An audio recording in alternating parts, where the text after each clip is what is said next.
Hey guys, Matt here at Ride Town Reptiles. Just woke up this morning checking on all the animals in here in the reptile room, and it looks like our black pewter lesser female finally gave us some eggs. It's pretty exciting. These are our first ball python eggs ever here, so I'm gonna go ahead and get them taken out, show you guys all that process, and get them set up in the incubator. Alright guys, here she is. She actually gave me way more eggs than I thought she would.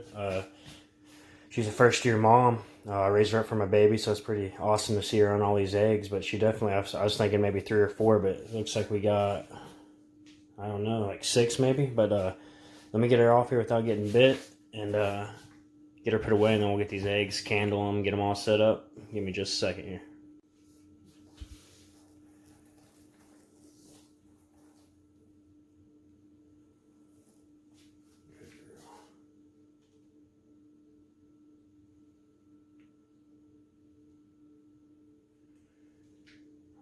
Here she is.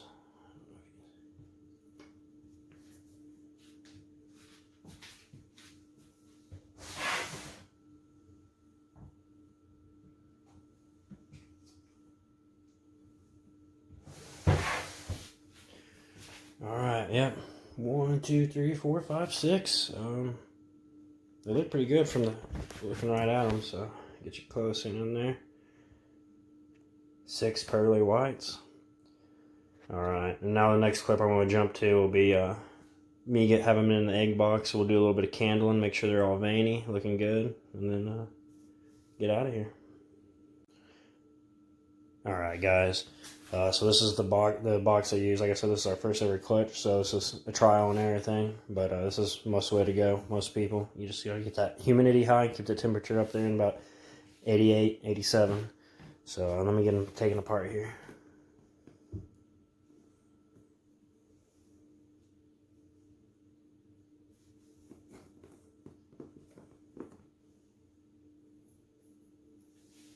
Okay.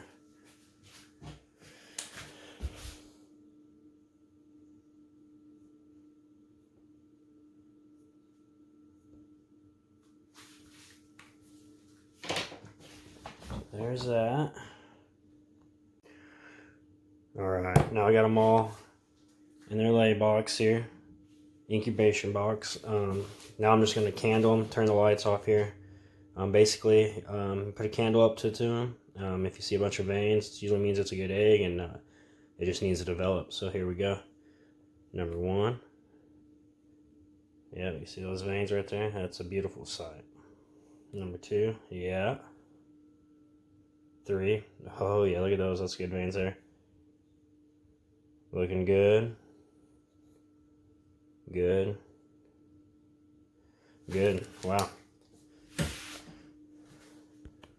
Heck yeah. So first time mom gave me 6 eggs and they all look good, so you can't really ask for anything better than that.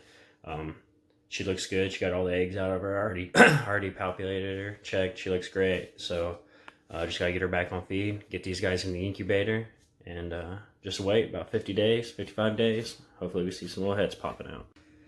I had a request to show off some of the tarantulas I keep, so I'm gonna go ahead and get those out, see maybe if I can get some of them to eat, and just tell you what they are. I started out with tarantulas like 10 years ago when I first got into the arachnid hobby. I started out with just 2 or 3, and within 6 months it blew up to like 30. It's super addicting. A lot of people think they're creepy and scary, but really, tarantulas are some of the most awesome pets you can have, really. But give me just a second, I'll get them out, see what we can get done here. Alright, this is the first one I got to show for you guys. It's one of the most popular species in the hobby. It's called a Carabina versicolor.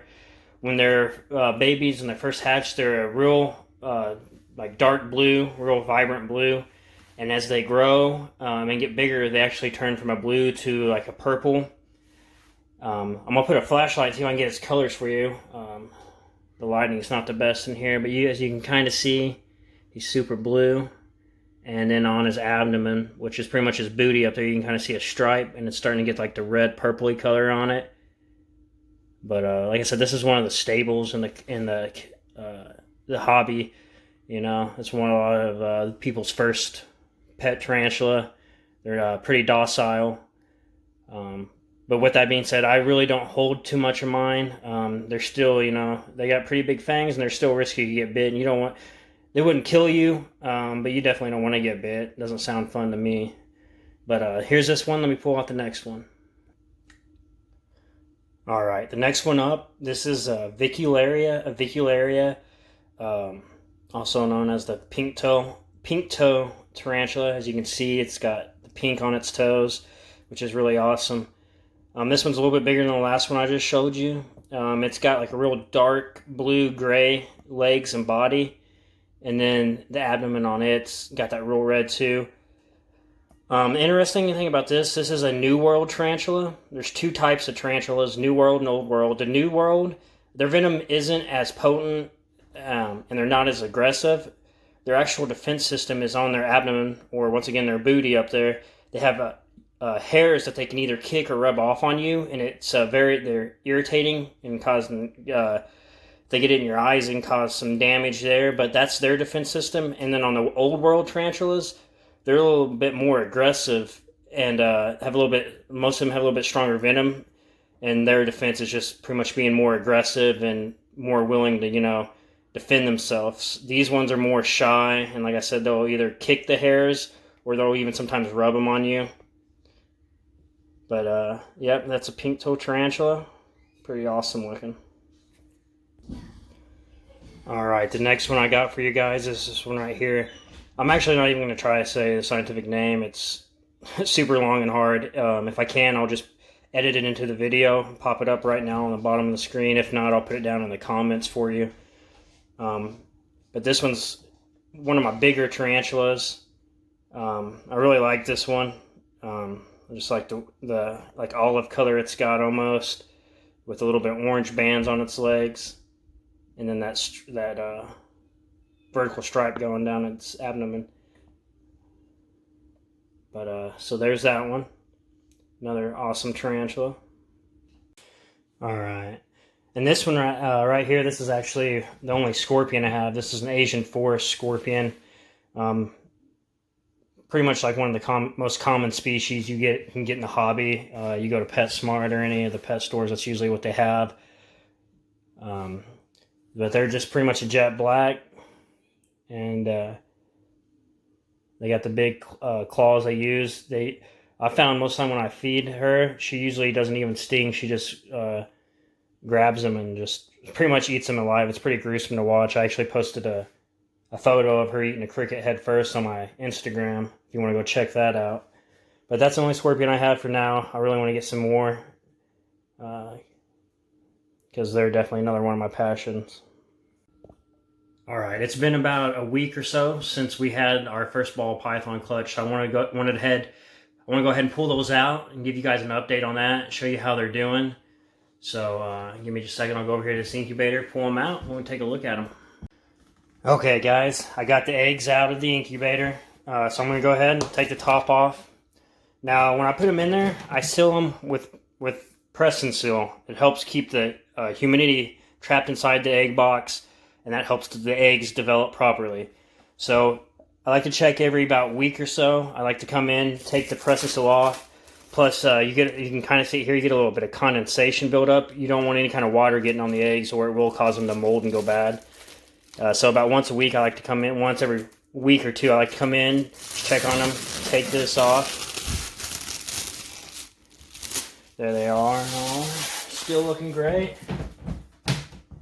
If anyone's wondering why there's little black lines, those are actually Sharpie marks. So with a lot of python eggs, well, all python eggs, when they lay them, the embryo is attached, so you can't flip them over once they're laid, or you can cause the embryo to drown, and then the egg will just go bad and you'll lose them. So before you pull them, you always want to just give them like some kind of little mark so you know which way's up.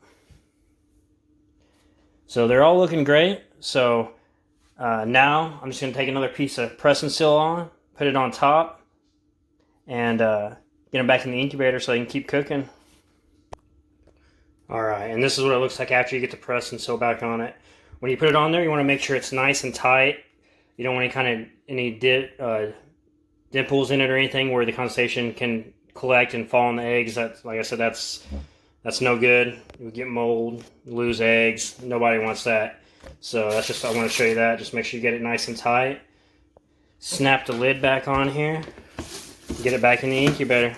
Alright guys, I tried to get some of the tarantula footage of them eating, but either they wouldn't eat or I missed it on the camera, so unfortunately I don't have it this week, but maybe next week I'll get some eating. I didn't show off everything I have. Some of them make some pretty dense webs and you can't really see it in there without tearing up their homes, and I really didn't feel like doing that, stressing them out. But I'll get them on eventually on here. You'll be able to see more of them. I don't have the 30 I used to have. I've got probably like 15 now. Alright guys, that's going to do it for video number 2 here at Right Town Reptiles. It's still kind of raw, still trying to figure it all out, but it's definitely getting a lot easier to talk to the camera.